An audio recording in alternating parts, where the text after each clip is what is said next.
Welcome to a ride on the outside. MMA is full of people on the inside, but what about the ones that watch from beyond? Welcome to the MMA Outsiders with Tom Albano and Zain Bando on the Empty the Bench Podcast Network.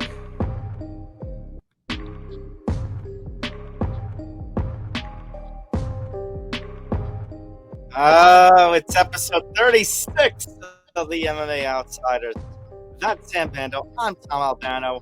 And Zain, entering this week, I thought we were going to be doing, a lot of previewing this week. I thought we were, and we still are. We still are going to be doing a lot of previewing. But let's say that circumstances over the last couple of days have really, really changed things potentially with the MMA news sphere. Well, for the news sphere, definitely, but potentially for MMA, we got a lot of news that, it's several headlines, but they're major headlines. And some of them, not officially confirmed, but oh man, the MMA world could be turned upside down on its head if everything comes to fruition that is being reported this week. So let me just get into it, Zan. Before we get to you, make sure you hit that like button, subscribe, hit the notification bell, so that way you get notified of everything here on the Empty the Bench Network. That's if you're watching us on YouTube. Of course, don't forget that we are also available on the audio-only platforms like Spotify, Apple Podcast, Acast, if you don't want to see Zan and I's faces, or if you want to take MMA Outsiders on the road with you. And if you are listening on those audio-only platforms, make sure to check out the YouTube video feed as well on the Empty the Bench Network, which you can find at youtube.com/ETB Network.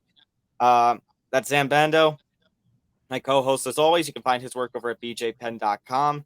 And I'm Tom Albano. You can find my work over at Fansided MMA. Make sure to follow the show across social media at MMA Outsiders ETB and the Empty the Bench Network at ETB Network. All right. So, Zain, a lot we got to get into.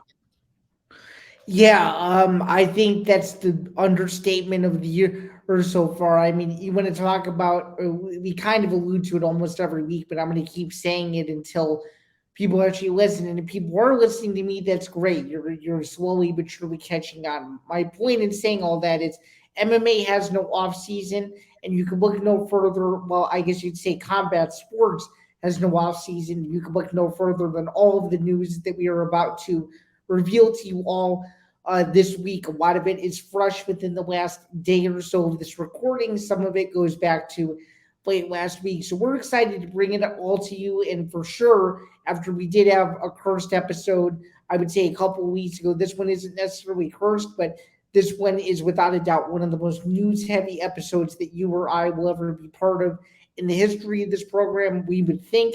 And we're excited to bring it to all a lot of just weird twists and turns both on the MMA side and the boxing side. But I'm excited to get into it let's see what interesting observations we come up with. Just because this news is totally fresh and it'll be good to talk about it.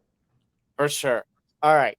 Top story that we got to lead off with. It's not exactly, the most recent headline, but it is one that has been getting a lot of development, as you kind of alluded to, Zan, over the last 24 to 48 hours. So I know there's a lot on our banner here. So let me try to break down all of this. And then Zan, we could break down piece by piece. So with Francis Ngannou is probably the biggest story at this point. Obviously, Zan, he has not fought since January of 2022 when he defeated Cyril Gane to retain the undisputed UFC heavyweight championship.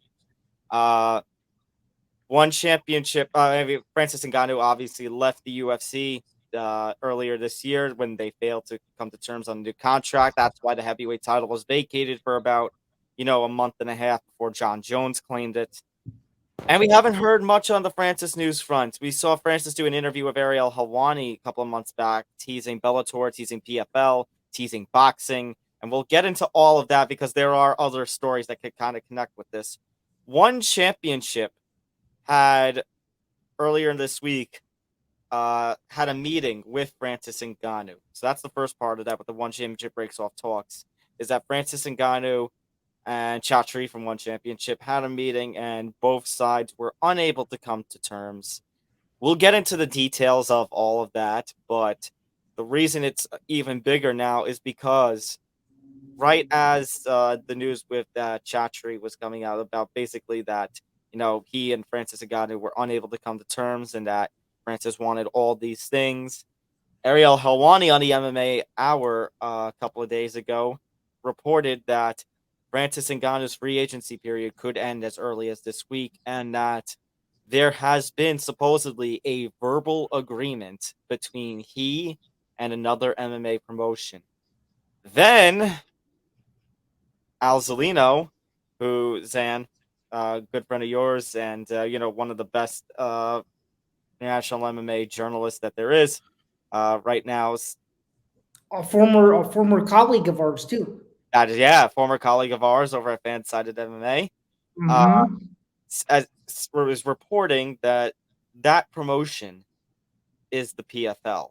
And actually, Zan, within the last hour before we sat down to record, I don't know how much of a serious source you take Chael Sonnen, but he has added into the mix that he is also hearing that it is the PFL.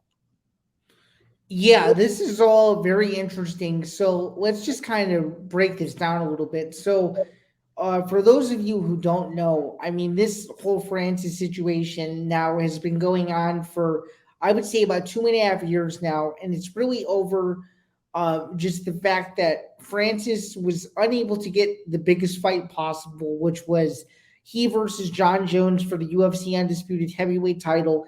If you want to learn more about that, we did a live stream about that in mid January when shit hit the fan a little bit. And it was announced that he was no longer re signing with the UFC.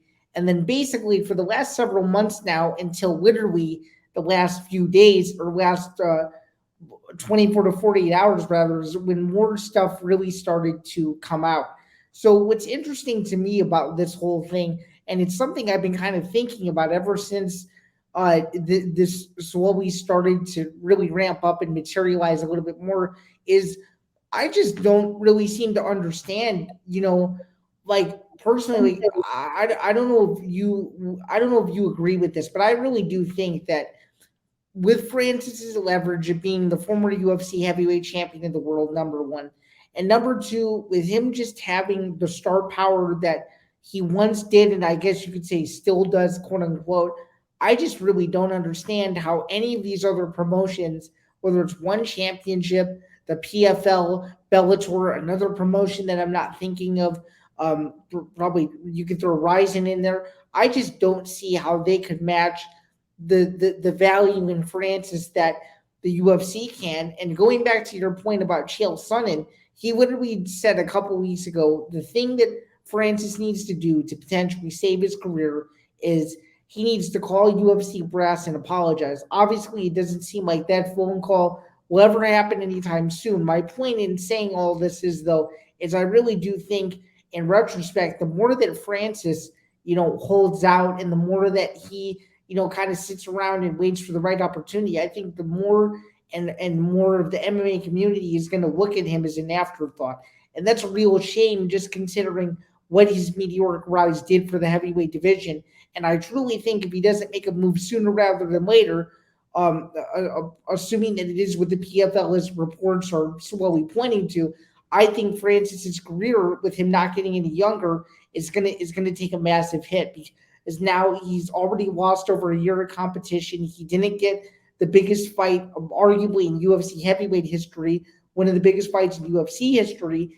And I just think overall, this is one of those things where I just think Francis needs to look in the mirror, say, look, this is what I'm worth. Obviously, that I can't have the leverage that I've been looking for over a year, and I just think he needs to sign a contract, because if he doesn't sign a contract, he's going to keep holding out, and quite frankly, it's only going to affect him negatively and not positively. So before I get into anything else, Dan, I want to go back to something that you said about that he needs to call the UFC and apologize. Obviously, that was not your turn. That was something that Chael Sonnen had said. But considering the kind of terms that he and Dana kind of ended on, now granted, we have seen Dana say something is never going to happen. It actually happens, but do you think Dana would be reciprocative of such a phone call? Because I don't know if he would at this point. I mean, he made it very clear, and you can correct me if I'm wrong. I think it was a TMZ hit that he did. It was some sort of hit with some major outlet, and apologies for me not remembering it, but it was very recent. And that exact question was asked: would you ever consider, being in the Francis business again? And he said, we've dealt with him for over 2 years. He and Hunter had 75 dinners or whatever the heck the number was. And he just simply said he was too difficult to deal with. Now, I don't know what too difficult to deal with exactly means. No one will ever know unless you're in his camp. So I don't want to speculate. But if the UFC president is saying that he would never do business again with its former UFC heavyweight champion, like, again, straight up, without, putting in the caveat, never say never, I think it's a telling sign that something in those negotiations didn't go well. And he probably said, if you try to go and pull this with other promotions, you're going to get the same result. And assuming that he is doing that with other promotions like One Championship and like Bellator, it's not working out. And again, like I just alluded to a second ago, if he doesn't make a move, with the PFL, which is looking very likely, then I think, as much as I had a different opinion on this a year ago, I think a lot of this is on Francis and not on any of these promotions. And I hate to say it, because what he was asking for seemed reasonable at the time. It seemed like he was standing up for the fighters, but now it's just like, if you don't give me what I want, I'm not going to sign with you. And that's presumably what this game is turning into. And it's getting a little old. And it's like, okay, man, make a move. Are you going to go box? Or are you going to go fight in MMA? Or are you going to try to chase more titles? Like, what is your prerogative to still stay in this position when, quite frankly, all you've done is sat out a year and jeopardized another year of your later prime years, if you even want to call them that. And Zan, that was actually going to be the point that I was about to make, is that when that news broke about 4 months ago, Zan, you and I sat here. You and I sat on a telephone call where we sat with Dylan Rush and we sat with Curtis Calhoun, and we talked about how Francis Ngannou had an opportunity to basically change the game in a way. He had an opportunity to go carve out his own path, stand up for fighters' rights, and get the kind of money. We talk all about the fighter pay, and try to get the kind of money that he, his boxing counterparts in the heavyweight division can kind of get. But Right. now, like you kind of alluded to, it's been 4 months and we've had very little to no movement, and it's making me wonder what exactly he is asking for. Now, Chatri from One Championship had a very interesting answer. So Chatri has claims then that when Francis met with him for the One Championship negotiations, he wanted something like, what is it, $20 million, a spot at the PFL One Championship board of directors. Do you buy that? No, not for a second. I think this is a PR marketing play. You have to read it between the lines. My first thought was, okay, they have One Fight Night 10 coming up in Colorado. It's a massive card. It's their first US show. He wants to get people talking about Francis. That way, the more that people talk about Francis, the more it'll entice people to subscribe to Amazon Prime, watch One Fight Night 10, and become instant fans. I literally think that this is a ploy to do that. I could be wrong and I could be way out of bounds with this, but I just feel like, given the claims that he's made in the past, saying that, oh, we pay our fighters the most money, we have the best, weight cutting system, we have the best fighters in the world, we can compete with the UFC. Heck, I even just wrote an article for BJ Penn where Charlie suggested that the only promotion that he'd like to do business with is the UFC. I'm not sure if you had a chance to take a look at that yet, but it's very interesting to see, Chari, make these claims when, quite frankly, One Championship has not been known to get the biggest names in the world. I mean, obviously, granted, they have Demetrius Johnson, You could make a great case that he's the greatest flyweight MMA has ever seen. But outside of that, the stars that one championship has been able to build are few and far between. The likes of the UFCs and the Bellators and the PFLs. So I really think he's saying all these things just to kind of save face, and I think it's for or I think it's mainly for PR concerns, just because I think one championship realizes they're in a position where if this Colorado U.S. experiment doesn't go well, it's going to reflect very badly on them. And I'm sure us talking about this, from their side, and more media attention getting on this makes it worse. But I think if one championship is smart, they would just be honest and say the whole story, because if you don't remember, those one championship contracts were leaked out from various fighters who decided to share them, and they were the most underwhelming contracts that people in the industry had ever seen. So to hear that Francis was offered 20 million and turned it down, I don't buy it for a second. Yeah. How should I say this, Dan? Oh, I think I know how. Why the fuck you lying? Why you always lying? Oh my God. Stop fucking lying. I mean, am I wrong to say that this is a ploy to get more people to? No, you're not wrong. You're not wrong. Not at all. This is an absolute ploy. It is an absolute ploy. Now, granted, could I have seen Francis Ngannou ask for something like 20 million? I don't know about 20, but he probably wants a decent payday. But a spot. I could see $1 million, 2 million, 3 million, but 20 million? No way. Hey, I mean, great. And don't get me wrong, Tom. We've been very open in saying that we like Francis Ngannou, but is he worth $20 million in the open market? No, absolutely not. Also, to add a spot on the board of directors, Francis Ngannou. And to be quite honest with you, I don't even know if one has a board of directors. Do we even know that? I mean, I'll do some searching, but I mean, Zain, the only kind of deal that I have heard about somebody trying to get like equity, Zain, is I think of the Conor McGregor negotiations from like a couple of years ago. Yeah, was that when Conor wanted a stake in the UFC a couple years ago before the Endeavor talks happened? Yeah, that's what I think. I'm actually trying to look up right now the one championship. Nike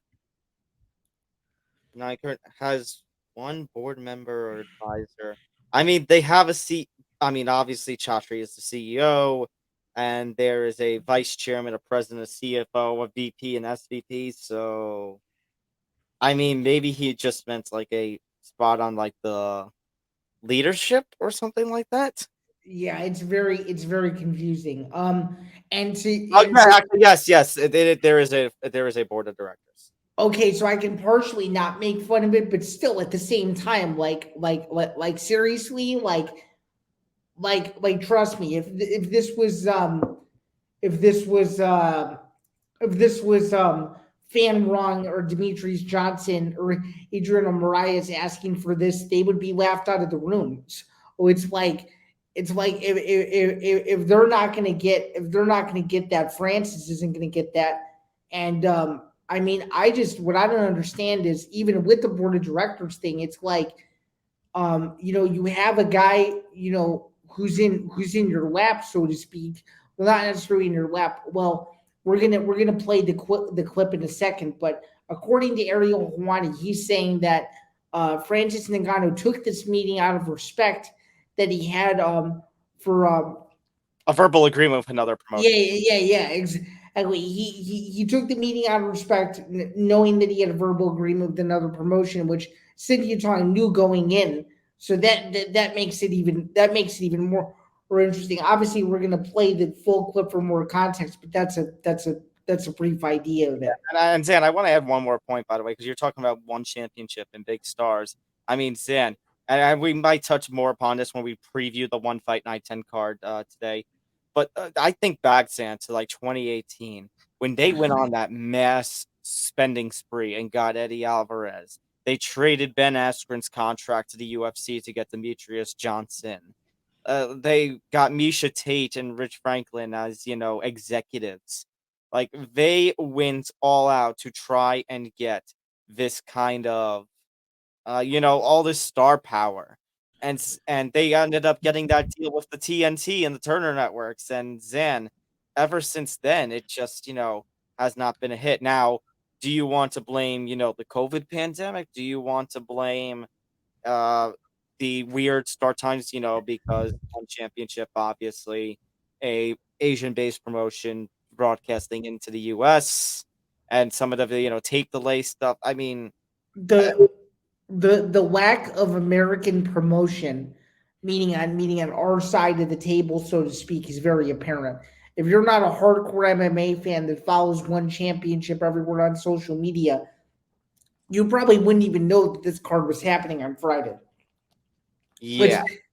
let's be honest. And this isn't a knock on anyone over at One. I mean, shoot, I've already started to deal with their PR team, and they're great. But the issue that I have is that if One Championship was more global and they tried more US events instead of waiting until 2023 when they could have done this in 2019, and stuff like that. I think, as I alluded to before, like if this event doesn't go well, they might just keep their shows Asian based and it's on a smaller scale. But when you don't have these massive crossover fights that like Bellator and Ryzen do, or when the UFC, has a signing come over from the PFL, for example, or when the UFC had, Pride Fighters unify their titles, there's less to get excited about. And I feel like that's one thing that One Championship is missing. They're missing a big signing, that was a former UFC champion. Granted, Demetrius Johnson is, but he's not the first guy that you really think of when it comes to crossover MMA stars. And like that's the one thing that One Championship is missing is just pure name value, where all the fighters are known to even a general audience. That's the and Francis would defeat that mold. Obviously, it's no longer happening, or at least it's looking that way. He's not going to sign with them, but still, I think that's One Championship's biggest issue is not making the biggest fights possible. And you would think with all of those moves that you alluded to a couple of years ago that they'd be in a different place. And obviously, because of one mistake here, COVID here, whatever here, they're not in that position. So it'll be interesting to see, how they kind of get through this and how this event in Colorado goes. But definitely, this Francis news is giving them the limelight that I really think Charlie wants. I actually think he likes this. I think he likes getting a lot of attention. And even though it's negative press, I think that they're looking at all of this as a win. I know it's a weird opinion to have, but I actually think they're looking at this positively and not negatively.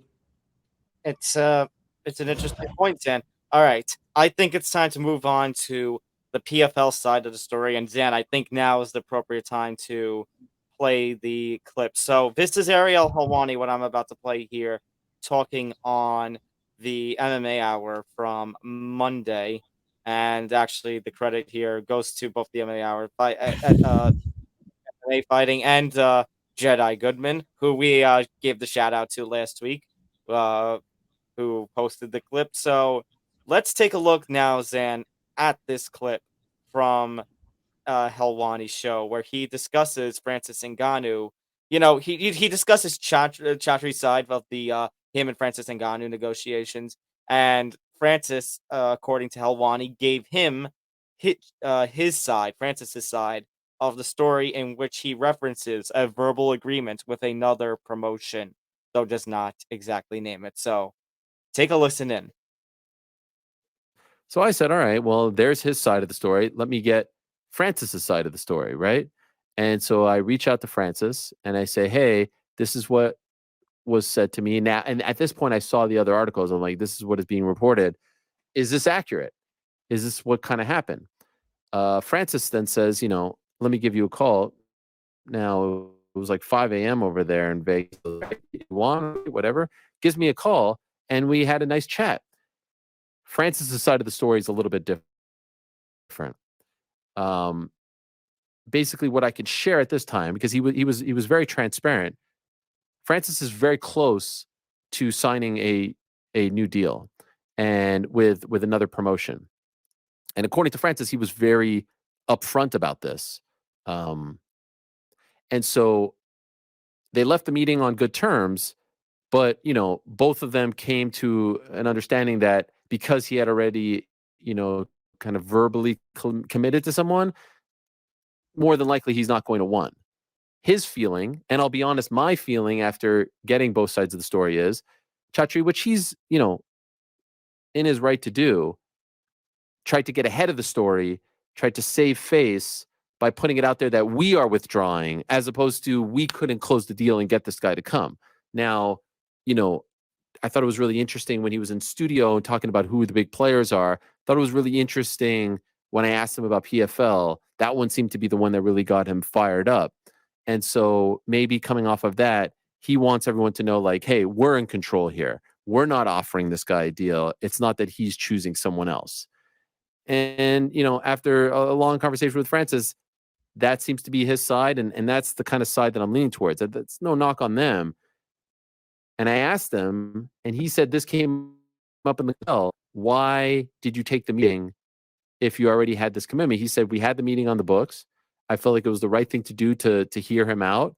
But I was transparent and didn't play any games with him and let him know that I have this and that I'm leaning towards this. But I still want to meet with you out of respect. Come to LA and hear you out. I think Chatri, wanted to do a deal with Francis, is my understanding. Came to the realization that he can't do a deal with him because he had this verbal commitment. Could even be signed this week, he tells me. And this is the MMA side of his deal. There's an MMA component and a boxing component. And I think he did the old PR move where you get ahead of it and you tell your side of the story and you make it seem like you're walking away, as opposed to, maybe you couldn't come to terms because he had a deal or he wanted something.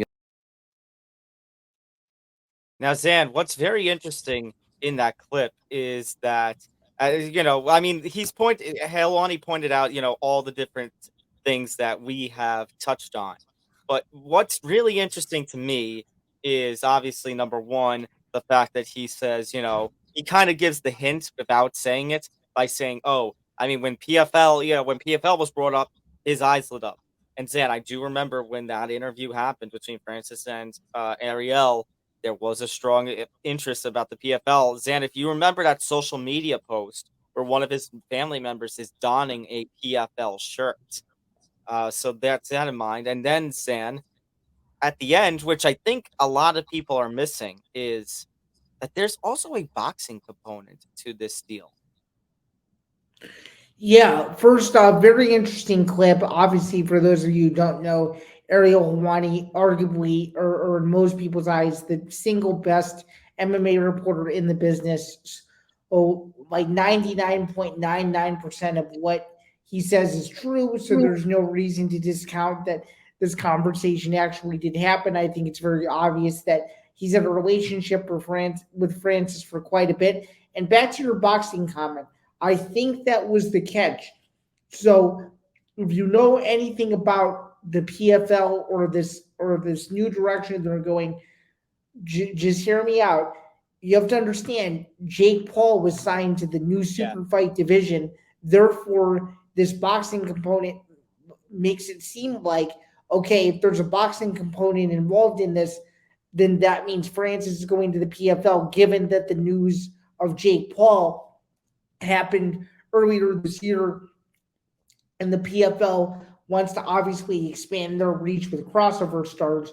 I think it makes a lot of sense. And not to mention the fact that with the PFL having a deal with ESPN Plus, that's also the same home as Top Rank. I think it makes a whole lot of sense, if there is a boxing component to it, to have him fight on one linear network, which is ESPN and ESPN Plus. So yeah, Ariel's comments are very interesting. Your original question about the PFL shirt and the picture that came out several months ago, I think it's becoming more and more apparent that that's where he's going. I think that was just a little wink, wink, nudge, nudge for the people who didn't catch it, that This is where he's been going all along. It was just a matter of finding the right terms. And he even said in that aerial interview in person in New York City that he's always wanted to box. So this makes sense from everything that he was saying months ago to where he's at now.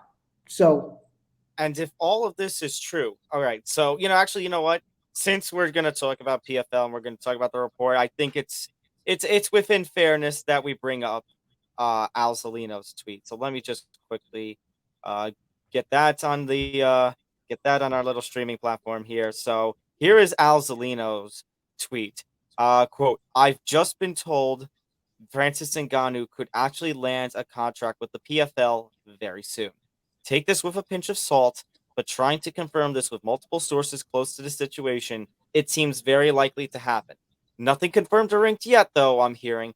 What I am hearing in the first reply to continue it, what I'm hearing is negotiations have been going on for months, but they came to an agreement just a few days ago. Again, the pen has yet to be put on paper, I'm told. And then, of course, Zan, as we alluded to earlier, that about an hour before we started recording, again, Chael Sonnen also getting in a mix and saying it's Francis going to the PFL. And as we kind of, I want to go back to that January stream and the shows that we did in January and February, Zan. And I said, if you remember, that PFL kind of made a lot of sense. It's kind of a match on both sides where you've got, think about what the PFL, the fact that they've landed Jake Paul and are creating this super fight division, and they are going to need the talent to ensure that, these super fight card pay-per-views that don't fit in with the season playoffs format that that they are known for and that I love them for is going to fit in. You need people like obviously they've got Kayla. They've got Jake Paul now. Somebody like Francis Ngannou, oh boy. That is a win in the pocket. And it's also a match for Francis Ngannou because of, it's clear he wants to be a big money player. And Zan, we have seen UFC and Bellator talent of late over the last few years ditch their promotion to go to the PFL for a shot at the $1 million, whether it be, Olivier Aubin Mercier, whether it be Shane Burgos, whether it be, I'll say Brandon Longname. I was gonna say Brandon Logname, but he got rejected on Contender Series, so I don't know how I can count that. I would say that still counts considering he never fought an official UFC fight. Okay, fair enough. I know this was towards the later end of his career, and obviously COVID played a role in screwing things up. But I remember the news when Rory McDonald was leaving Bellator to go to the PFL. Yeah, very, very well said. So obviously, again, Francis wouldn't be fighting, I would think, in the seasonal format to tournament formats, but if there's a $1 million prize plus your usual show money, win money for the fighters for the PFL in those tournaments, somebody competing in a super fight and somebody of the star power like Francis Ngannou, what could he be earning? Like I think it's a match all around for these guys. It's a good money deal all around. Yeah, this is assuming that they play their cards right.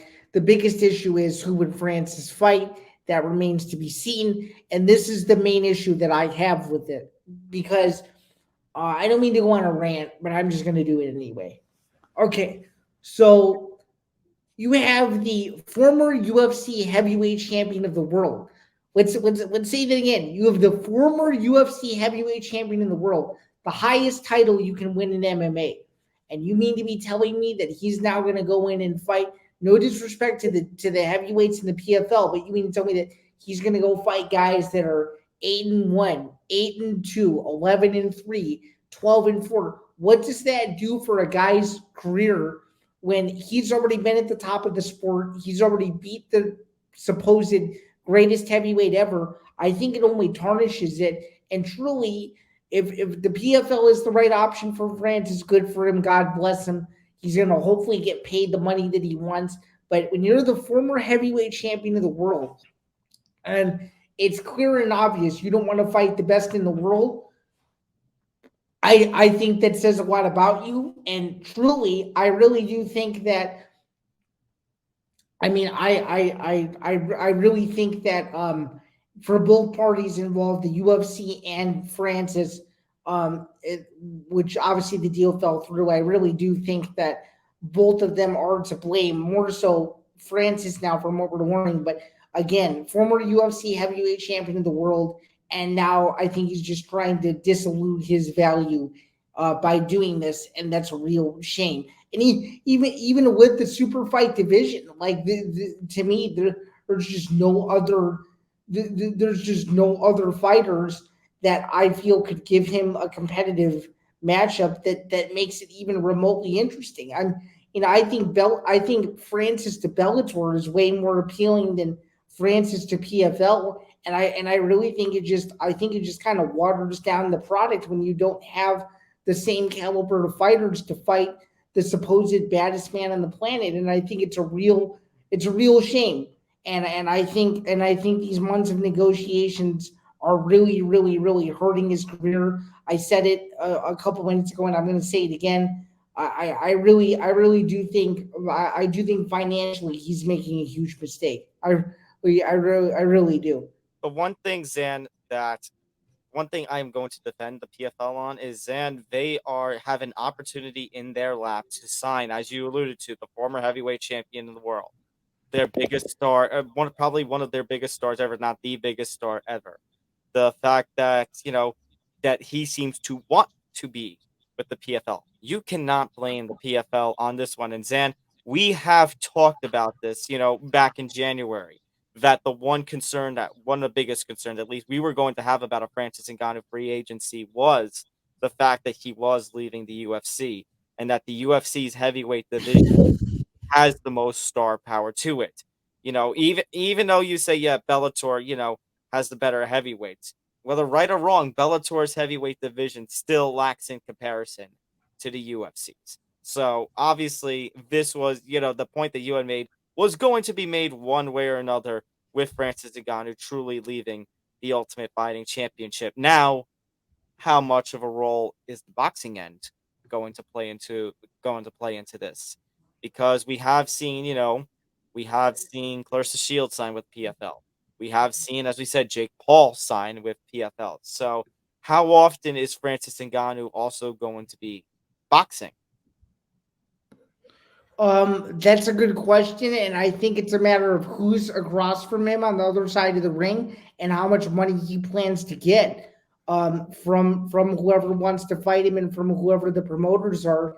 I think you're going to see Francis boxing more often than you think. I really do. But it's going to be in this lower level undercard main event. Francis Ngannou. People show up to the event for the Francis fight and leave. That kind of thing. I guess I could see that. I mean, Zan, we have heard the likes of, say, Eddie Hearn come out and say, trying to negotiate a fight with Francis Ngannou involved. And Zan, what really? So we've talked about the MMA side of this, but let's talk about the boxing side of this. So, with the boxing side of this, who do you think Francis Ngannou should fight first? We have had the teases about Ngannou and Fury. We had the tease, and if you remember, about that he would fight like Derek Chisora first, and then that would lead to a fight with Fury or somebody down the line. There's a couple other names that have been teased here and there, one of which we're going to talk about, but probably may not happen depending on how his news case goes. That's the Deontay Wilder news, which we'll touch upon a little bit later. But Zan, who do you think would be a perfect first opponent for Francis Ngannou in boxing? And I guess you kind of answered my next question already, is that, do you think Francis Ngannou if the boxing world is more of a fit for Francis Ngannou than any of the MMA promotions? I think a fight that would be very interesting and would get people talking is Francis versus Andy Ruiz Jr. Would be very, very interesting.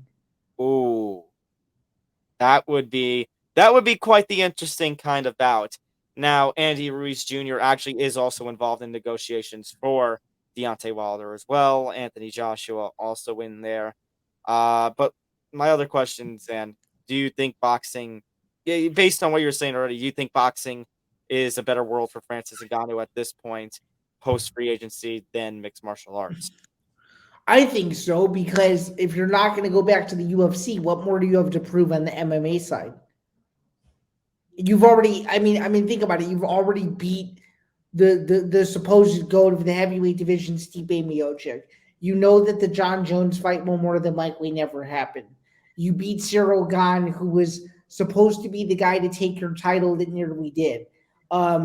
You beat you beat other guys on your way up that were not easy challengers, including Jairzinho Rosenstrike, who fights a week from this upcoming Saturday in Charlotte. I mean, you've done all the work in the heavyweight division that you can do to get to the level where you're at. The fight that would have been very interesting now, as we know, is Sergey Pavlovich. He just knocked out Curtis Blades a couple weeks ago. So that fight would have been interesting. But nonetheless, Francis has cleaned out the majority, if not all, of the current UFC heavyweight division. And now all that's left for him is just big fights with big paydays. And if they're not going to come in the UFC, why not have them come in boxing? He's stated on multiple occasions that he's wanted to box. And if this is something that he wants, I think he should be able to get those fights. And again, I think Maurice Jr., he's got a perfect build for that style. He's going to come after Francis. He's going to try to knock out Francis. Francis is going to try to knock out him. Maurice Jr.'s gas tank is sometimes a question mark. It would be a very interesting fight.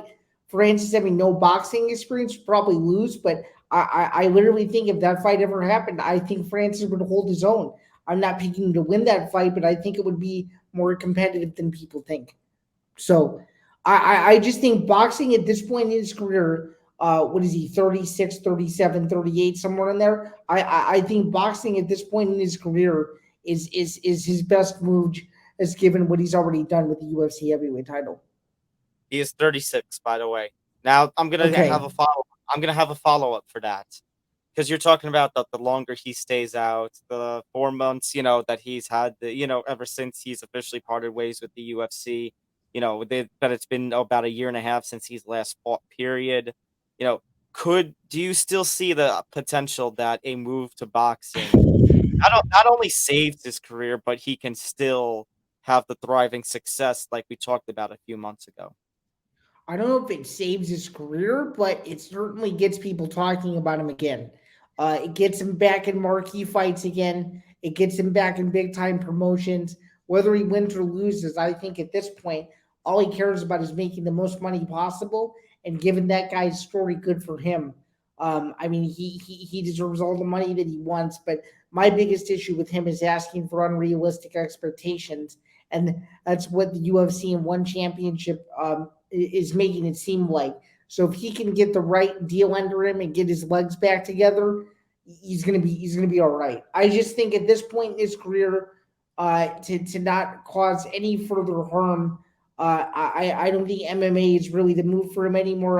Again, like I said, I think he's done everything in the sport except for fight John Jones, and obviously that's not going to happen for as long as Jones stays around. And even if he does stay around, who really knows with him at this point? But I really think at this point in his career, as he's getting up there and he's near 40 years old, boxing and fun fights is where Francis's mind should be at, and trying to make the most money possible, in my opinion.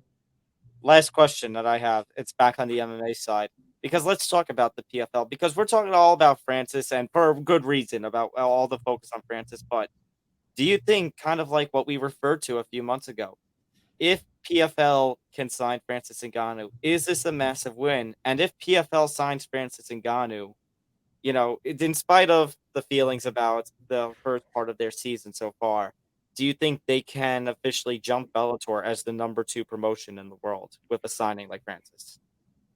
I still don't think they can, simply because I just don't think they're. I know you love the season format, but you know how I feel. I don't think the season format really works in MMA. The fights don't feel as big. With Francis being added to a super fight kind of division, get people talking about the PFL? Would it help ESPN and ESPN Plus's numbers? Of course, but when you have a format that isn't like, your traditional Bellators and UFCs, I think it causes a problem, and I think it's only just going to be, a name. I don't think it's going to make them the number 2 promotion in the world. I've had my issues with PFL ever since they rebranded to being the PFL. So would it be a massive signing? Yeah, but to compare every roster, all 3 rosters side by side, they're not number 2 in my opinion. Okay. We've talked a lot about this, and Zan, I think it's safe to say we will continue to talk about this as the weeks go on. I think it's going to be quite the May. Like, as NSYNC's saying, it's going to be May, but it's going to be quite the May with this kind of news. And actually, Zan, we have 2 other news stories that can, in some ways, kind of still connect to this one. So I bring up PFL and Bellator. I think we got to get out there. So this is not official. Look at that first word right there. That is rumor. So it is a rumor that has started spewing last week that after our episode already aired, a couple of days after, because of course that's how it goes at the Empty the Bench Network, that the PFL has at least an interest in potentially buying Bellator. Now, Zan, I think we have talked about this on the show, when Bellator was getting ready for its CBS, the network CBS debut back in February when they had the Fedor versus Bader rematch. We were talking about Bellator switching hands and that they potentially could be up for sale again this year. And now there was a rumor that was started on, I think it was the Todd Atkins show, Todd Atkins MMA, that PFL could be buying Bellator. Now, granted, you have seen the likes of Al Zulino, and I think another one of our friends and former colleagues, and Drake Riggs, both shoot this rumor down. However, you also have seen the likes of Bloody Elbow, and you have even seen the likes of Spinning Back This, the branch from Barstool Sports, also post this story out there. So I think it is right to at least bring it up that there is a rumor going around about PFL buying Bellator. Bellator officials have shot this rumor down. Zan, what do you think of this story regardless? Yeah, I mean, the one person you're missing who confirmed that Bellator officials have shut it down is our good friend Dylan Rush. So shout out to him for being on the case for that. That guy's a young rising star in the business, very close to my age, or is going to be graduating from Arizona State in just a couple of weeks. But nonetheless, although this is a rumor, this is very interesting because this has been something that I think has been speculated for quite a bit. The thing that is interesting to me is you would think, just with the level of popularity, that it would be the other way around. Bellator would be seeking out the PFL, but no, it's the PFL with the ESPN deal who wants to buy Bellator. I think this is very interesting. I've seen some mixes that it would be bad for the sport, other mixes where it would be good. I actually think it would be phenomenal for the sport because you'd be combining two rosters, two rosters with multiple time world champions for multiple different promotions, all under the same umbrella to compete against the UFC. You want to talk about an MMA style World Cup, something that Dana White hinted at 10 years ago. I think if the PFL buys Bellator, we could get closer and closer to seeing that. And I don't understand. I don't understand how it would be bad for the sport. I actually think it would be fun for the sport. I think both of those promotions could come together. Both of those fan bases could come together. They're very niche fan bases, and they could have a real case against the UFC of being the clear number 2 in the world. And who doesn't like mergers, right? So I don't see how this is a bad thing for any party involved. I actually think it would be very good, and I think it would be good for Scott Coker to say when he retires that he was a part of another promotion in his long 30-plus year career of promoting fights. I think the reason that people are a little scared about this kind of thing is that means it's one less promotion and a big promotion, like the noteworthy promotions that a fighter could go to. But that's, of course, at the PFL absorbs Bellator. They could do what UFC did and just run the promotions simultaneously until, of course, the UFC, when the UFC purchased Strikeforce about a decade ago. But actually, Zan, you talk about you thought it would be Bellator buying PFL. You know who I honestly thought, it came into my mind who could have purchased Bellator? Because, Zan, we've seen UFC do it before. They purchased Strikeforce, they purchased Pride, they purchased WFA. Yeah, it was like, could they, if Bellator ever, their momentum run out, could have just been another purchase by the UFC, and then, we grab these fighters, we do these unification bouts, we do we add this to the fight pass. So the fact that the PFL is in on this is kind of or reportedly in on this is kind of interesting in my mind because it's completely different. Yeah, and it also, begs the question from a TV perspective: will Showtime and ESPN collaborate? Will it just simply be that now every event from the PFL will be on ESPN and Bellator will just simply go away? It'll be very interesting if this deal actually comes to fruition. But again, as I've alluded to before, I think it's great for the sport, even with another promotion no longer existing. I think it goes to show that there's two clear major players at the top of the MMA space, and that would be this presumed PFL Bellator merger as one, and the UFC as the number one promotion. So I think it would create for a lot of drama, a lot of buzz, a lot of potentially trades. It could spark a new era of MMA free agency. I think there's a lot of possibilities of this coming to fruition, and not to mention the fact that with the PFL being on ESPN and the UFC being on ESPN, I think you could see a lot more trades, a lot more MMA free agency, a lot of different things that people aren't talking about at the moment that I think could be very possible if this deal actually comes to fruition and could make for some very exciting fights. And then I will add that if PFL and Bellator both, stay around a la UFC Strikeforce, maybe we could finally get that Bellator PFL cross promotional show.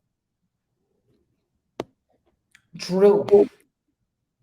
To see who the number two promotion in the world is. All right. Let's go to the boxing end because as I alluded to, Francis Ngannou, about potential opponents for boxing. We have had, as you said, Andy Ruiz Jr., Anthony Joshua, Tyson Fury, and Deontay Wilder was also an interesting name that come up. However, and Deontay Wilder is supposed to, rumor is potentially fight in December, but I don't know if that will still be the case. Deontay Wilder has been arrested in Los Angeles on a felony concealed weapon gun charge. So the story goes as far as I can remember the details. Deontay Wilder was a usual traffic, a normal traffic stop, pulled over, had something in the car. I know the story is that he had a 9mm gun in the car, but I think there was also drugs. It was a stint of marijuana. They could smell marijuana in the vehicle.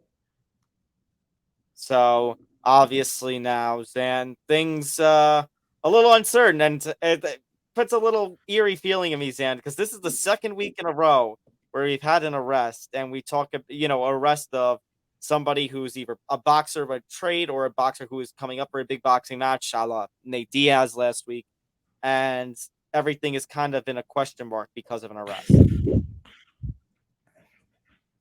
Yeah, I mean, let's just put it up again because we have to do it every week. Boxing again is getting in its own way. Look at what we have again. We have another massive star, this time in the heavyweight division, Deontay Wilder, rumored to, have a big fight in Saudi Arabia later this year in December to try to have this massive heavyweight Super Bowl style card, which obviously is probably not going to happen now. But I mean, it just goes to show every week there's something weird in boxing that goes on.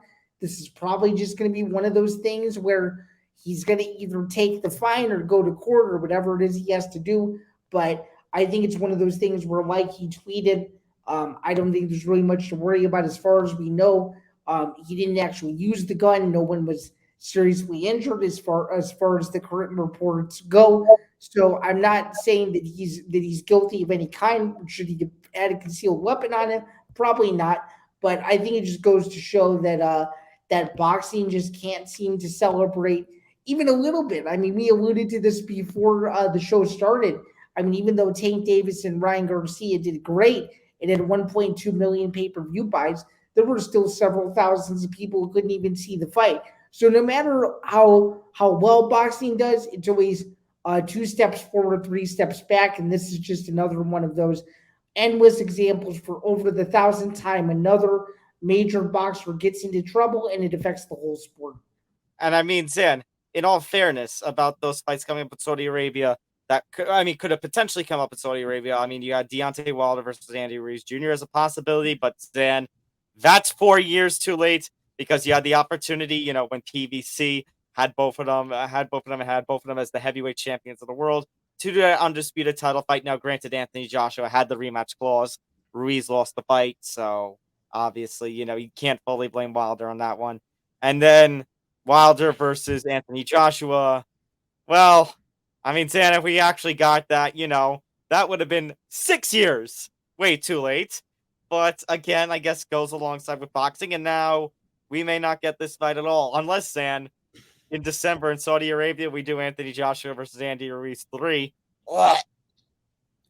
Yeah, that's a fight that I don't think anybody wants to see. Will I force myself to sit through and watch the torture? Probably, but it's a fight that it's a fight that nobody wants. And as Dana White likes to say, back when he was a kid, he would be so hyped up. He'd watch everything leading up to the fight. He'd have all his buddies over on Saturday. They'd buy the fight, and nobody would fight. And 20 years later or so, the same thing is happening, except we're not actually getting fights. We're just getting bad stuff outside of the ring that has nothing to do with actual fisticuffs. And this is just another example of it. So I guess way to go to the incompetence that is boxing outside of the squared circle. Way to go, boxing. You lost again. Way to go. Do I have to put it up one more time? Probably. Okay. There you go. Boxing gets in its own way yet again. This time it is the May 3rd, 2023 edition on the heels of a massive fight in Guadalajara, Mexico, which we'll get to near the end of the show between Canelo and John Ryder. And this banner, Sam, will probably come up during that one as well. Probably, because the fight will probably be either very underwhelming, A, or B, no one around the world will be able to watch it. All right, let's talk about a couple other news stories before we get into our previews. So, we finally have an answer, Sam, to that August 5th debacle. So, UFC 291 will still take place on July 29th, but instead of London, which will now get the UFC Fight Night on July 22nd, UFC 291 on July 29th will return to Salt Lake City. It'll be, 11, just shy of a year after Leon Edwards pulled off the massive upset in Salt Lake City against Kamaru Usman. August 5th, however, the UFC will still run a card. They're going to return to Nashville for the first time since Anthony Pettis knocked out Stephen Wonderboy Thompson. That'll take place on August 5th and will run, assumingly will run against Nate Diaz, Jake Paul. Yeah, very interesting. Give me your early thoughts on that. I mean, good for the sport in that, you're not going to have, I mean, you're going to still have the two screens side by side, but obviously there's one thing that's probably going to be bigger than the other, unless Dana has something, a bit of a fastball in mind for the Nashville card main event. Well, I'm going to say there were reports before we came on the air that Hamza Chimaev is interested in fighting Kamaru Usman. Could you see that being a possibility for UFC 291? Oh, that would be interesting. So Zan, could you see a scenario? Granted, we've already talked about the Leon Colby negotiations, but could you see a scenario where it's Leon Colby in the main and Kamaru versus Hamzat in the co-main? Like we had me versus Connor as the main, and Tony versus Pettis into the co-main. It might be the biggest main event, co-main event welterweight combination in UFC history. So sign me up for it. But this is going to go against Dana's claim that Khamzat was only going to fight at middleweight now. So we have no idea. That's true too. So I mean, either Dana lies or there's been some change of plan where Khamzat is basically, Khamzat is forcing his way into what he wants. Or it's simply saying that that's effing illegal and I can do whatever I want. Hold on, Zain. Let's see. Do we have something from Dana here? You're in there to protect her from herself. Darn it, I started it too early. Moron. Okay, there. You got the you moron. Close enough. Yeah, I mean, July 29th, it's usually late July cards are infamously bad for the UFC. UFC 277 was pretty decent. So that also rules out another thing. So just, I'm sure you guys can figure it out by now, but that'll be in the midst of the Ultimate Fighter season, so you won't see Conor McGregor's return at that event, and we're going to get more into Conor McGregor being back in the news in just a second. But something tells me that we're either going to get a downer of a main event or a main event that nobody asked for, one or the other. You know what it could very well be. I could see this being I could see Salt Lake City being disappointed with a women's flyweight title fight as the main event. They wouldn't book that as a main event, would they? You don't think so? They wouldn't book that as a main event. I mean, no disrespect to Weili Zhang. Oh no! Wait! You said flyweight, not strawweight. Yeah, women's Okay, flyweight. For a second, I thought you were referring to the strawweights. I'm like, wait a minute. No. The women's flyweight division. Oh, you think they run the Grasso Shevchenko rematch there? Oh yeah. I mean, Zain, we're about a month away from getting Amanda Nunes, Juliana Pena 3. We all signed up for that, right? I think not. The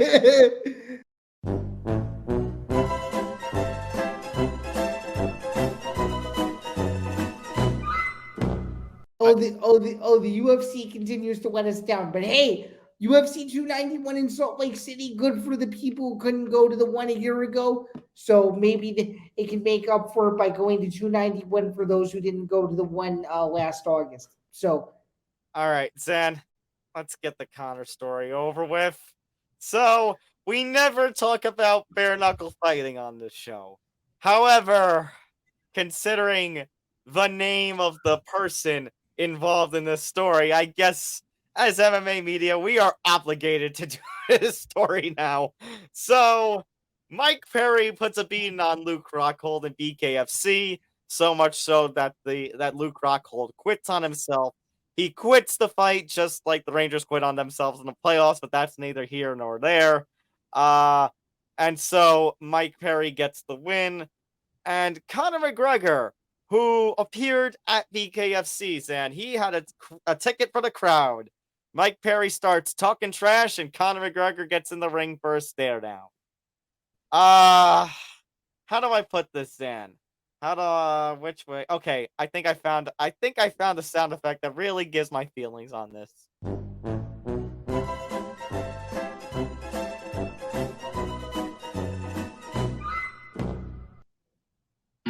No, I don't want to see this. Yeah, unless you're really a compulsive gambler that really wants to throw money down on that quote unquote, you shouldn't read too much into this. This is David Feldman being David Feldman. He wants all the views he can possibly get. BKFC, as a matter of fact, had issues with their pay-per-view anyway. Apparently, according to some people who bought it, they weren't able to see it. The prelims were mislabeled at the wrong time. This just adds to the circus that was the BKFC event, which actually was a pretty decent event, had some pretty decent fights on it. But Conor McGregor just made the event more drunk in MMA fans' minds than what it already was. And of course, when you see Conor slamming his proper 12 whiskey, that probably means he isn't focused on fighting, which now begs the question, when will this Michael Chandler fight happen? If it even will happen at this point, is this one of those tough seasons where the coaches don't fight? Maybe I am overreacting about that, but still, it's Conor McGregor being Conor McGregor, so there you go. Or Zain, we're going to watch the whole tough season. You don't think we're going to get the fight. And then all of a sudden, the last episode of the season, oh, swerve, Conor's not going to fight. Enter Dustin Poirier or enter Justin Gaethje now. Which, no disrespect to them because I love the both of them, but obviously that's not the reason for this tough season. Well, I'm still holding out hope that September or October, UFC 292 or 293, we do end up getting Chandler versus McGregor, but who the heck knows? Conor's being Conor and having a great time. It's bizarre that he was given a BKFC belt. It seems like a lot of that was very staged / spur of the moment, but it seemed like it was somewhat planned out. It just looked a little odd to me. Is what I'll say. It made you say like WTF is going on here. Oh, hang on, Zain. Hang on. I have that sound effect somewhere. Ah, I do. There you go. That's what you were asking. And Zain, he's just gonna be the belt collector again. He's got 2 UFC titles, and now he grabs a BKFC belt. Give me your belt. Yeah, and somebody commented on Instagram that somewhere Dana White was having a heart attack, and then somebody else replied, "Oh no, Dana White's just out gambling again." And sure enough, I think he was. So there's no way he doesn't know about this, but still, it's just Conor McGregor being Conor McGregor, in my opinion. My question, Zain, is that if 288's having a press conference and the post-fight press conference, which media member or supposed media member is going to ask the question about Conor in the BKFC appearance? I'm gonna say if Nolan King is there, he's gonna ask the question. But if he's not, if he nor Alex Behunin are there, nor Oscar Willis, I'm gonna say the answer is no one. Maybe actually, no, let me take that back. But John Morgan is one of the most seasoned veterans in the business. I could very much see him asking that question just because he is part of the First Question unofficial club, if you will. So, sure. Hey, you know what? I was a one-time member of that too. Wait, did you actually get the First Question at 244? Did you get one of them? I got the First Question. Wow, I'm in the club with John Morgan. That is hilarious. But my question was, and I had a follow-up, which was, regardless of who it is, how quickly will Dana shut it down and say, "I don't want to talk about that"? I actually think it depends on who asked the question. Oh, well, let me put it this way. You don't have to worry about this fight. Conor is under a UFC contract, regardless of what's going on with Chandler and USADA and all that. He is not going to, and it's Conor McGregor. Why would he take the step down and fight Mike Perry in bare-knuckle boxing? Come on. Yeah, that's like the lowest of the low that you could possibly get, for sure. Would people still suck up and buy it? Absolutely, be the biggest BKFC fight ever. So of course.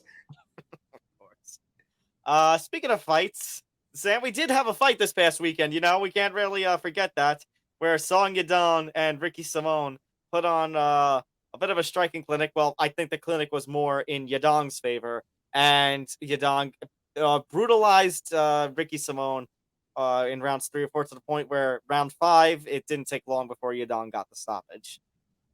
Yeah, very impressive win. It'll be a good learning experience for Simone, but Song Yadong is still that dude even 5.5 years later, and he's still showing that he's one of the best in that division, and it'll be interesting to see where he goes from here, for sure. Very, very impressive. For sure. All right, Zain. We got a lot of previewing we still got to do, so let's run through these fights now. We're going to begin with one championship.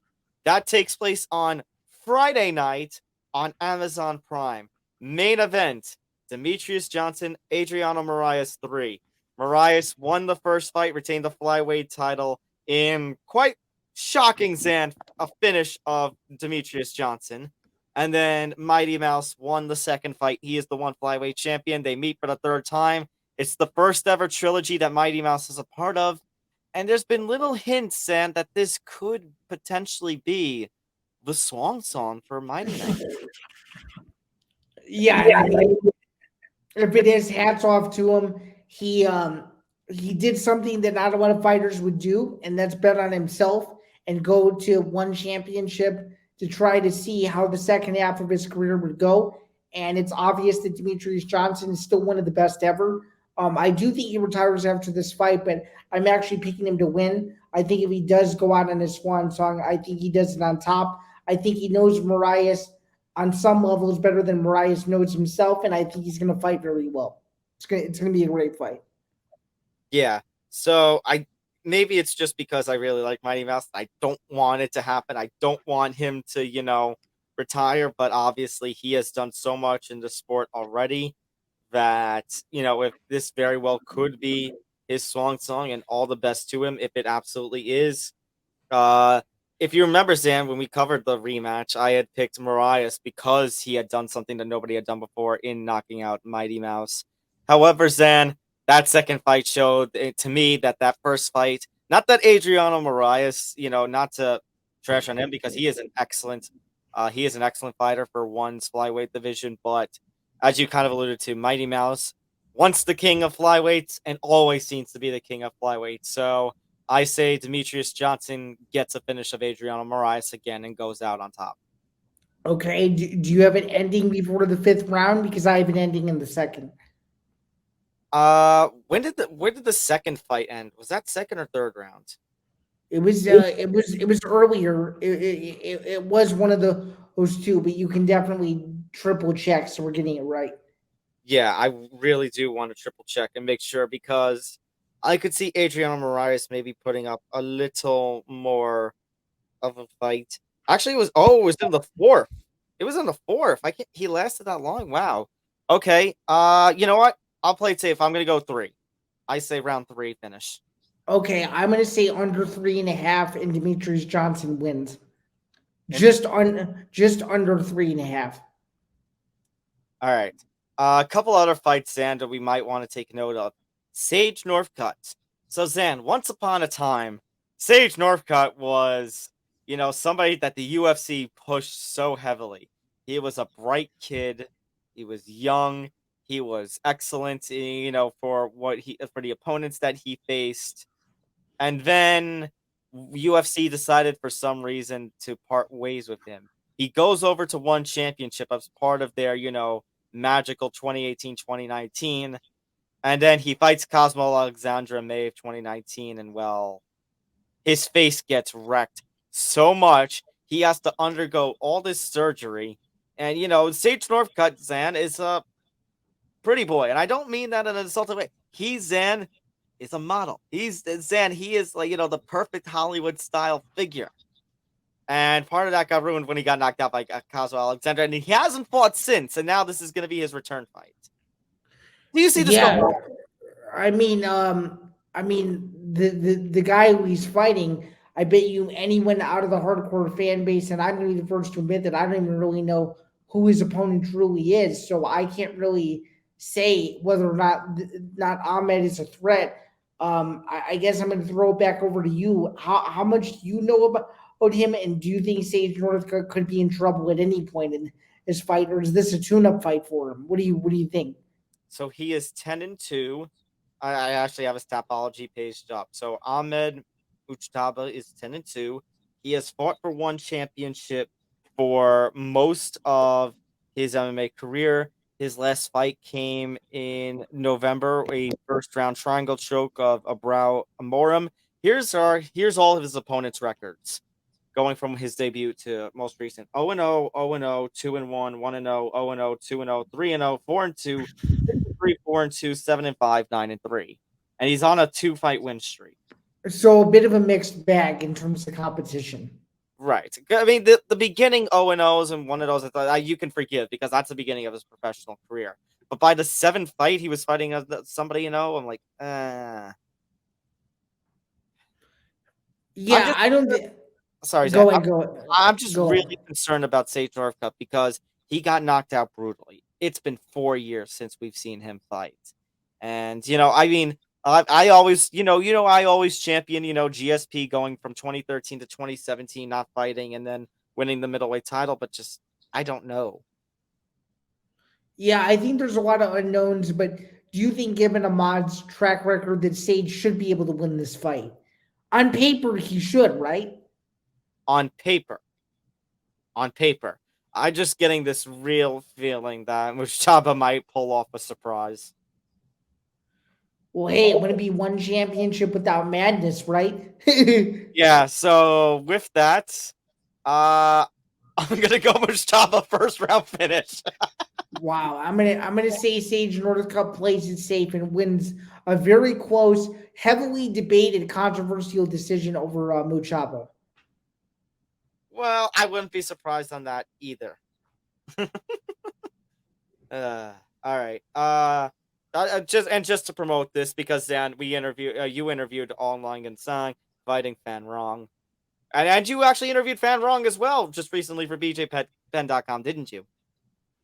Oh no, it was I'm sorry. I meant on Lisong's interview ahead of his fight with Fan Wrong. I have not actually spoken to Fan Wrong. That would be cool, but I was not able to get the other side. Okay. I was gonna say you had said Fan Wrong before, and I got a little confused. So I knew you did Online and San for us and for BJPen.com. So yeah, you interviewed Online and San. So we got to talk about this fight.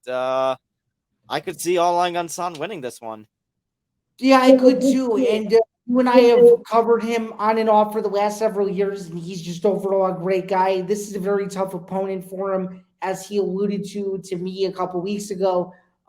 He doesn't think that Wrong's grappling is bad, but he did allude to it and say that he's better than Wrong everywhere, and I really can't disagree with him. He obviously has the experience factor, and I think he gets it done before the 4th round. I actually think he wins in round 2. I like that. I like that prediction. All right. I'll go round 2. Okay. All right. Let's go to the UFC. So it's the big one of the weekend, in my personal opinion.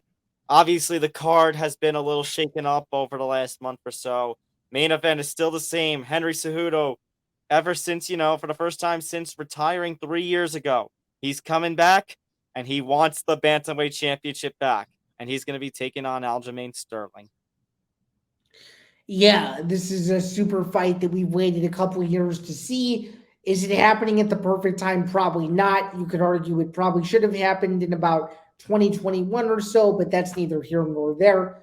I would say, I mean, this is one of those where, I think it depends on what Cejudo shows up. We've never seen him off of a long layoff like this, so it'll be very interesting. And we'll see how hungry Sterling is. He's been waiting for this fight for a while. They both had a little interaction earlier this week in the Fighter Hotel. They both can't wait to put on a show. This is going to be a great fight. It's a great hardcore fight. But Aljo, essentially in his hometown, the fight is in Newark. He's from Long Island, that area. I just don't see how Sterling loses in front of his people. I think he defends the Bantamweight title, but Cejudo puts on a good show.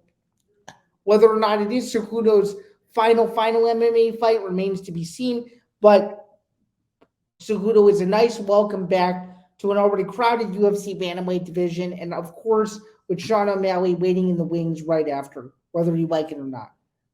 Whether we like it or not, which is kind of sad, Sam, because if Cejudo wins, that would be the perfect opportunity for one person who, for the longest time has just, we've used the term, the bodyguard instead of the challenger.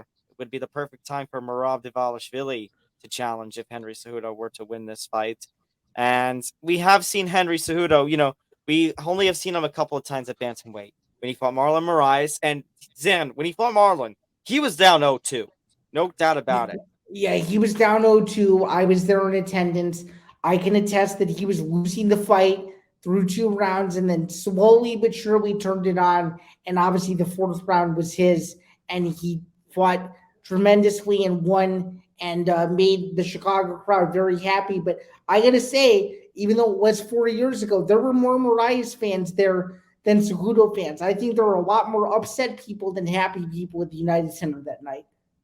For sure. And then I think this is going to be a weekend of madness because I could see a very similar circumstance to that Moraes fight where Sterling puts up a really good fight and puts a beating on him for a couple of rounds. And then Cejudo just, he manages to fight back in circumstances where it feels like he shouldn't. And Cejudo, he is a scrapper. He is a scrapper with his fist. He is a scrapper on the ground, especially. And then I am going to say 4th round finish. Henry Cejudo wins the bantamweight championship. Give me the madness. Well, you haven't been wrong on these predictions as of yet this year. However, I do I do have to tell you that I've gotten you in a couple of them so far on these pay-per-views. Let's see who's right here. But I'm going to take the other side and say Sterling, and I think it'll end up being a very, very good fight and a fight that's going to live up to all expectations and just show that bantamweight is still one of the best divisions in the UFC, if not the class of the whole organization.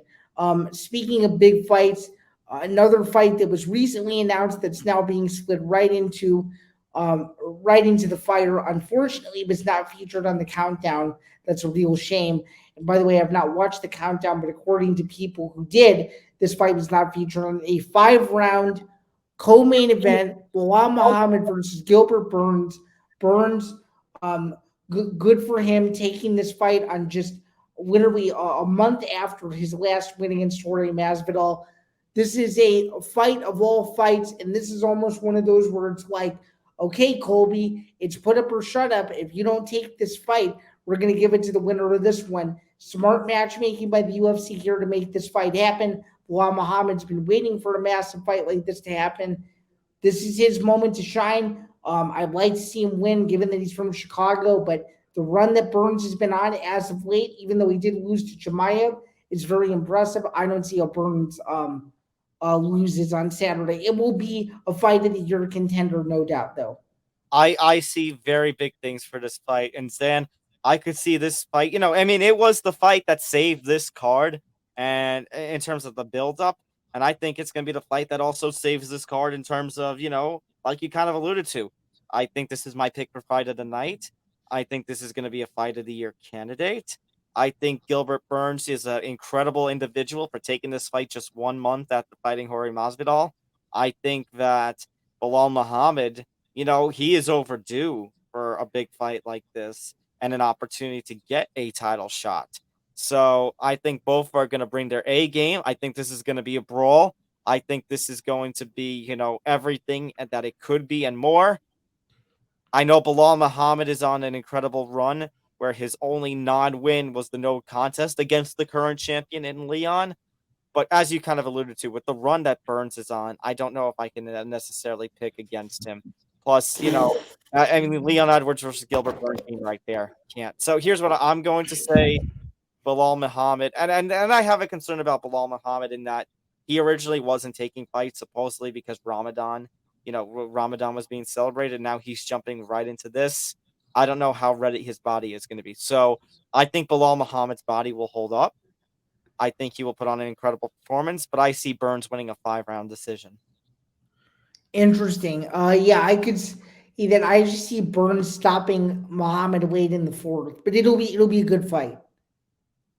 We also got featured on the UFC 288 main card, Jessica Andrade taking on Yan Xiaonan in this would be a women's strawweight fight, right? Yeah, this is Drake Riggs's main event. If you, I think he's more excited about this fight than any other MMA consumer on the planet, and I don't think I don't think you could disagree with that. This is his favorite fight on this card. I did not see that one coming. Oh my god, you caught me from left field on that comment. I had to, given the way that he has covered this fight from all angles. I could tell that he's very interested in it. He is the women's MMA expert. That is true. Is I this the time where Yan Xiaonan beats a former UFC champion, or do you think this is a learning experience for her? What do you think? to the former, yes, because I am very concerned about Jessica Andrade heading into this fight.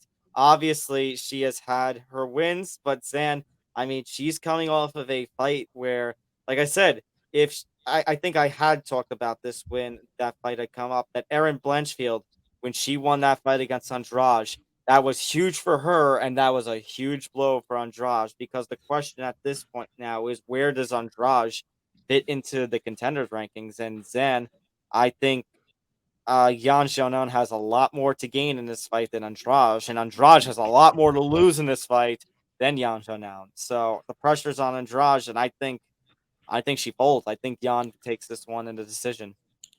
Really, I actually think Shannon finishes her in the second, but it'll be a good one.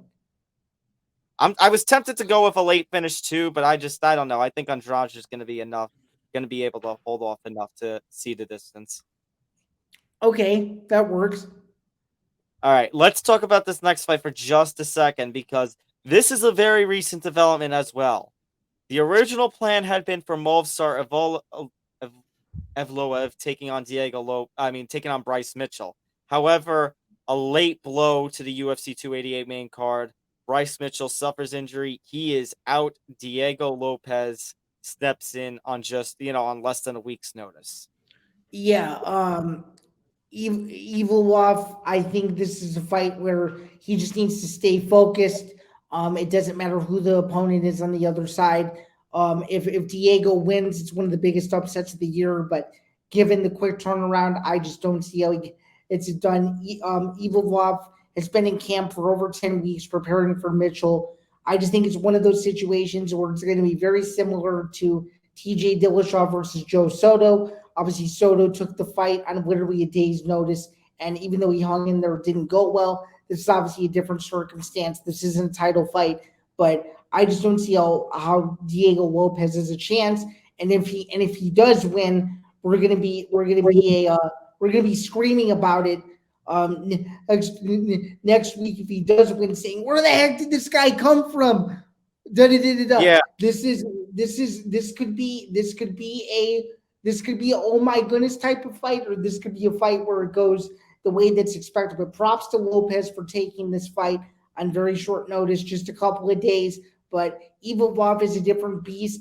I was going to be picking him if it still was going to be Bryce Mitchell, and I'm still picking him in this spot too.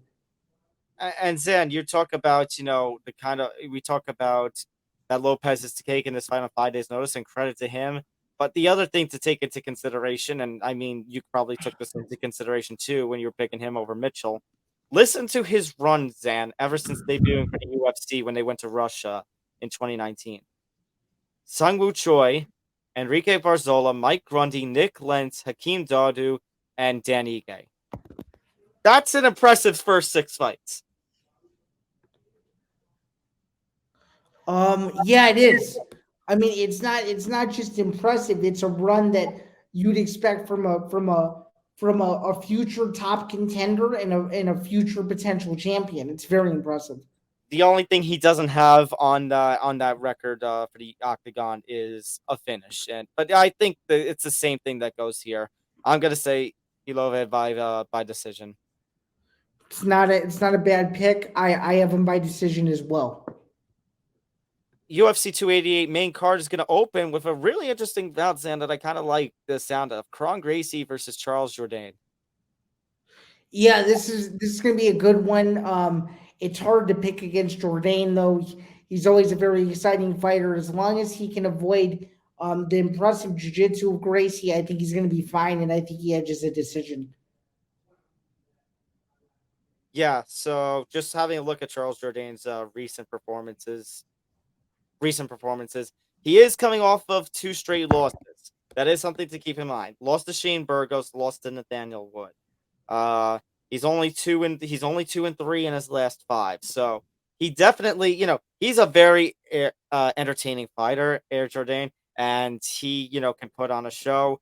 Zan, as you kind of alluded to, this is, I think, your classic. I think this is kind of your. your classic, who's the better grappler.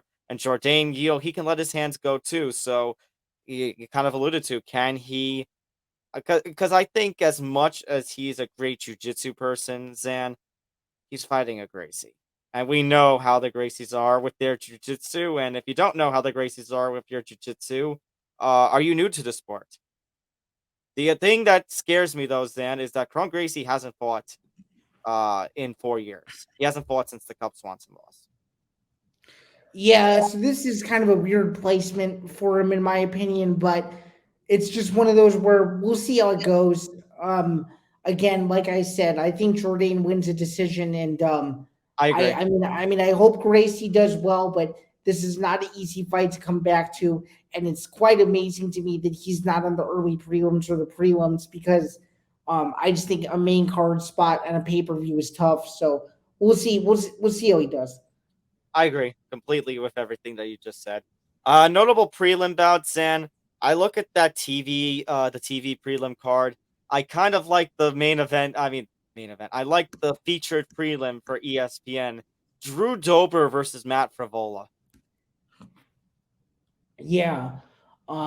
It's hard not to pick the steamroller in this spot, but Drew Dober is just different. I think his boxing is just gonna overwhelm Frivola, and I think Dober wins a decision. What do you think? I think, the steamroller has some momentum after the upset of Atman not too long ago. But yeah, I'm worried that the veteran presence of Drew Dober might be too much for him to handle. I'm gonna lean to Dober for a decision right now. Okay. A couple of other names that are going to be competing on this card. You got right before the Dober Frivola fight on the TV prelims. You're going to have Kennedy Nzechukwu taking on Devin Clark. Chaos Williams is on on the prelim card, as is Marina Rodriguez. The early prelims will be topped by Braxton Smith versus Parker Porter. Joy. And you've got the likes of Phil Hawes and Zalgas Zumagulov competing on this card as well.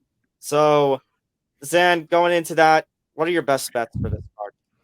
Yeah, overall, this is a good hardcore card, so let's get right into it. I've got Sterling versus Cejudo over 3.5 rounds. That's my first best bet. I see Jessica Andrade versus Yan Shonan. Either one of two. It depends on how you want to go about it.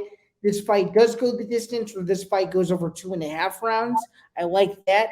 And then I also like Chaos Williams inside the distance over Rolando. I think this is a big fight for Chaos Williams. He's always very impressive, and he likes a lot of vicious knockouts. This is another one where I think he can win inside the distance. His opponent's tough, but Dwayne will bring it. I just see him getting finished early. So those are my three. And if you want to add a little sprinkle of insurance, why not? Let's have Parker Porter win inside the distance as well. So those are my four best bets. It should be a very underrated card from New Jersey, and good luck. And as Yanni the Greek says, fortunately or unfortunately, cash him, don't trash him. So we'll see. Yeah. I'm going to agree with you on Andrade versus Yan Xiaonan to go over 2.5 rounds. Let's see. I'm also going to agree with you on the Chaos Williams bet. It's very rare. We've seen it before in the octagon where Chaos Williams goes the distance, but it's more common than not that if Chaos Williams is fighting, it's more than likely going to end in some sort of finish. So Chaos Williams, Rolando Bedoya does not go the distance. Parker Porter's 0-2 in his 0-2, in his last two. I don't know if I would put the money on him. I could see, it does not go to distance prop bet on Braxton Smith versus Parker Porter as well, though. And you know what? Probably some sort of money line bet on Gilbert Burns.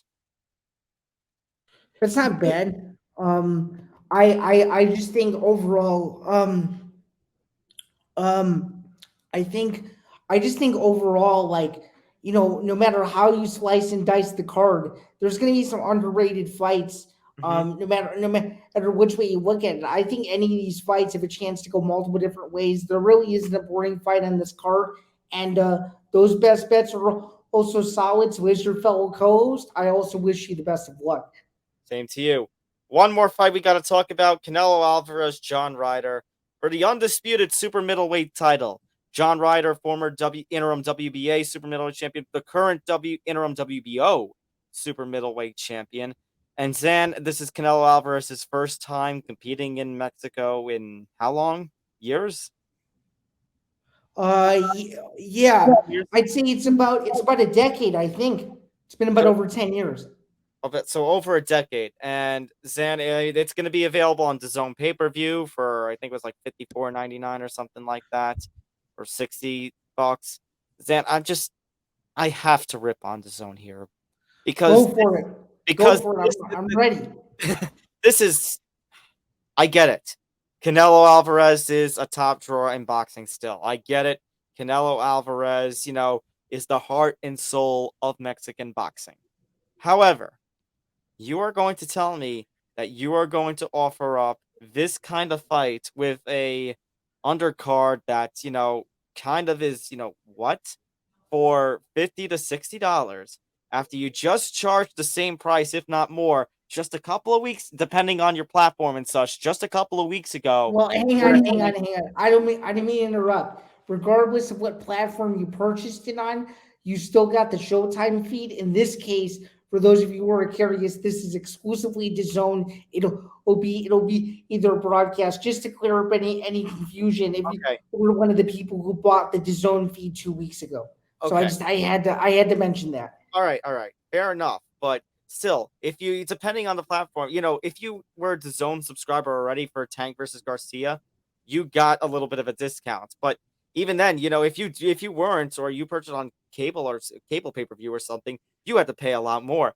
And now you're gonna charge another $50 to $60 just a couple weeks later for Canelo Alvarez. And no disrespect to John Ryder, but Canelo Alvarez is obviously going to be the heavy favorite for this kind of fight, and it's his hometown, it's his home country, and everything. You just really, the logic there just kind of baffles me, because the UFC had its whole string of pay-per-views to start this year off. But Zain, we talked about how incredible that run was when you had the champ versus champ with Volkanovski and Islam.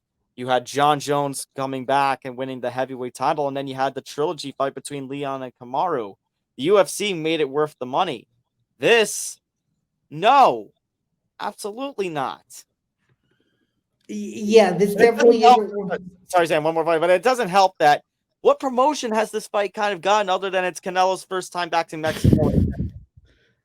It really hasn't gotten anything except that. But honestly, when you have Canelo Alvarez versus anyone, and it's in Mexico, and it's Cinco de Mayo weekend, and it's become kind of a tradition, Canelo could be fighting anybody, and people will still tune in.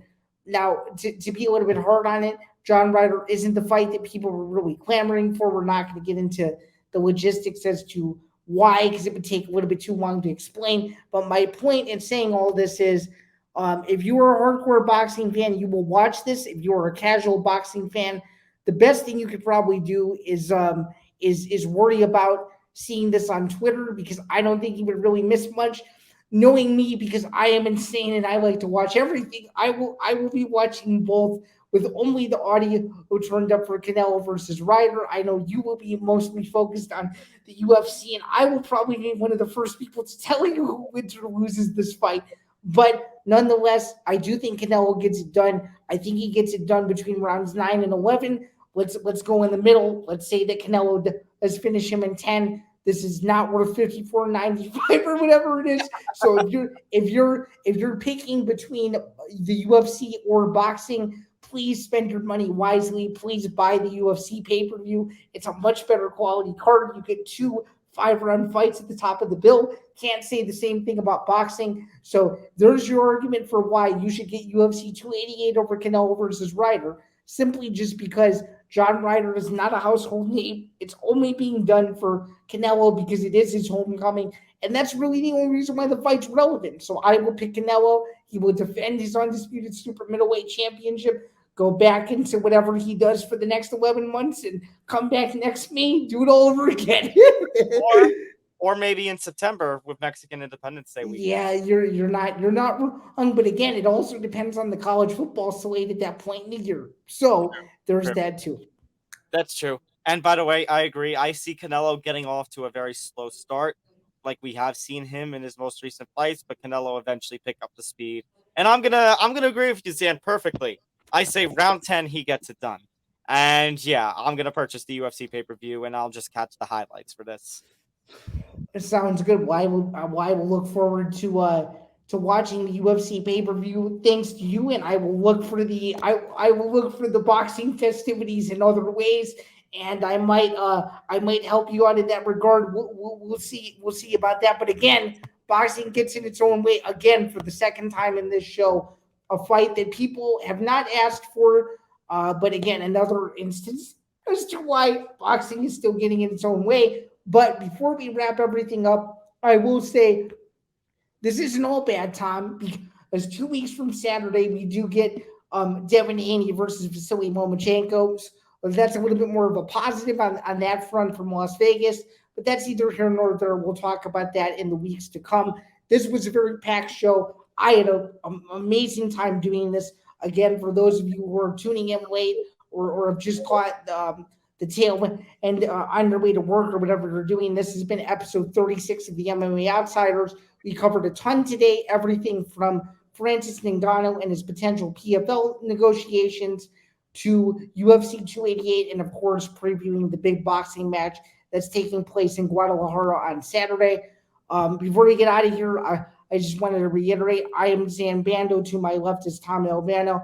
You can find my work over at bjpen.com. I just put out a story actually about One Championship and its consideration to do cross-promotion with the UFC, so you can go check that story out for yourself. You can find more of my work over at bjpen.com. I got a few new things coming out this week, and then of course you can find Tom's work over at my former affiliate, Fanside in MMA. And before we get out of here, of course, be sure to follow the network at ETB Network. Be sure to subscribe to the MMA Outsiders podcast on all audio-only platforms.